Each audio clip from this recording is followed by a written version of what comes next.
While millions of people are yelling at their TVs, painting their faces, and emotionally crushed because 11 strangers lost a game, there's a huge group of people who simply don't care. And according to neuroscience, their brains might actually be wired differently. Stay with me because what I'm about to say will completely change how you see the sports-obsessed people in your life. Here's the thing nobody talks about. Not caring about sports doesn't make you boring. It doesn't mean you lack passion, and it definitely doesn't mean something is wrong with you. But there is something interesting happening in your brain that's completely different from the 60% of Americans who follow sports obsessively. Let's start with the obvious question. Why do so many people care so much? Humans are tribal by nature. For thousands of years, being part of a group meant survival. Your tribe protected you from predators, helped you hunt, kept you alive. And sports, they're basically modern tribes with better merchandise. When someone watches their team, their brain releases oxytocin, the bonding hormone, the same chemical that makes you love your family. Strange, right?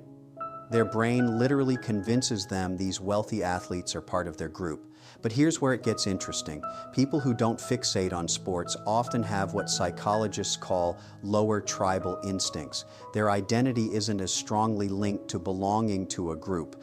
They're more individual focused. They're more likely to say, I don't need to belong to something bigger to feel complete. And there's real research behind this.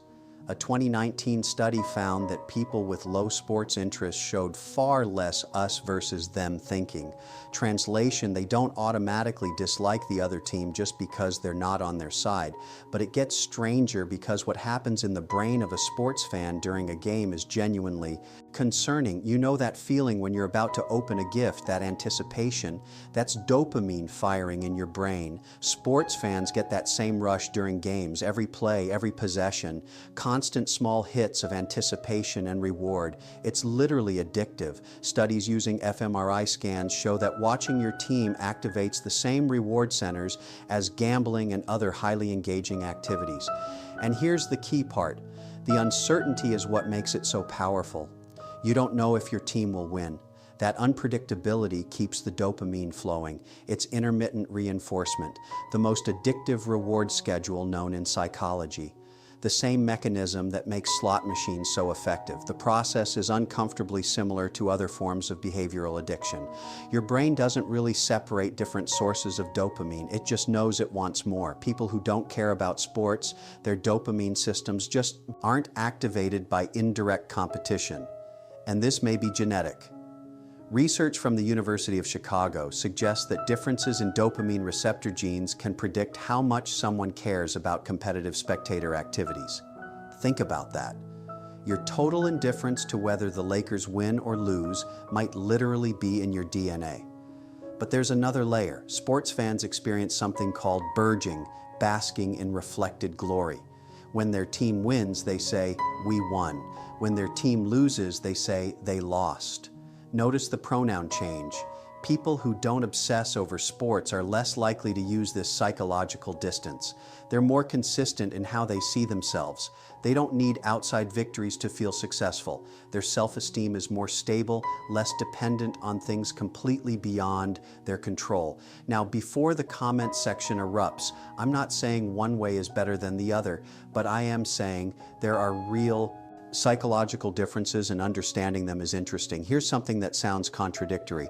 Sports fans often score higher on certain empathy measures. They practice caring deeply about other people's struggles, even if those people are strangers wearing their team's jersey. So why don't non-sports people feel that same empathy for athletes? It's about where empathy goes. Everyone has a limited capacity for caring deeply about things. People who don't follow sports often direct that empathy toward other areas: social causes, personal relationships, creative projects, intellectual challenges. A 2021 study found that people with low sports interest scored much higher in openness to experience and appreciation of art and beauty. They get their emotional highs from art, music, nature, ideas. Their brains are seeking the same reward, meaning connection, transcendence. They're just finding it somewhere else. And let's be honest, about something else. For some people, not caring about sports is actually a defense response. Maybe they were picked on in gym class. Maybe they felt shut out by sports culture. Maybe they're reacting against the aggressive competitiveness often linked to sports fandom. Maybe they simply never understood why adults yell at televisions over a ball. Your lack of interest might have a history, or maybe you just think it's dull. Both are reasonable. But here's the part that explains why sports fans and non-sports fans sometimes can't understand each other.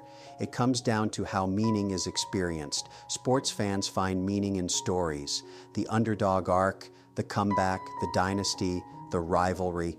It's compelling because it's unpredictable. Real-world drama with real stakes. People who don't care about sports often see that randomness as meaningless. They think, why would I emotionally invest in an outcome I can't control, carried out by people I don't know in a game that doesn't affect my actual life? They're not wrong, but sports fans aren't either. It's just two different ways of meeting the human need for story and meaning. One group finds epic narrative in a championship run. The other finds it in a book, a relationship, a creative project, a scientific breakthrough. This is what researchers call parasocial investment versus direct involvement. Sports fans build one-sided relationships with teams and players. People who don't follow sports prefer putting emotional energy where there's real reciprocity, where their care affects the result, where they're involved, not watching. Neither approach is better. They're just different methods for navigating human experience. Psychologist Mihaly, who studied optimal experience, found that flow states, those moments of total absorption, can come from countless activities. For some people, it's watching sports. For others, it's almost anything else.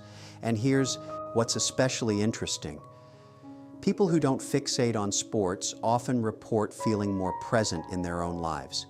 They're not spending 3 hours every Sunday living through someone else's struggle. They're focused on their own. There's something quietly unusual about that. So what does all of this mean? If you don't care about sports, you're not missing some essential human experience. You're simply different. Your brain's reward system, your tribal tendencies, your empathy distribution, they're all set up differently. And that's fine. The next time someone asks, "Did you watch the game?" and you truly don't care at all, you're not damaged, you're not dull, you're just playing a different game, one that might in some ways carry higher stakes. If this connected with you, you'll likely be interested in why quiet people process information in a completely different way than most others, and why that could be an advantage. Click one of these videos to see why you think a bit differently than the crowd.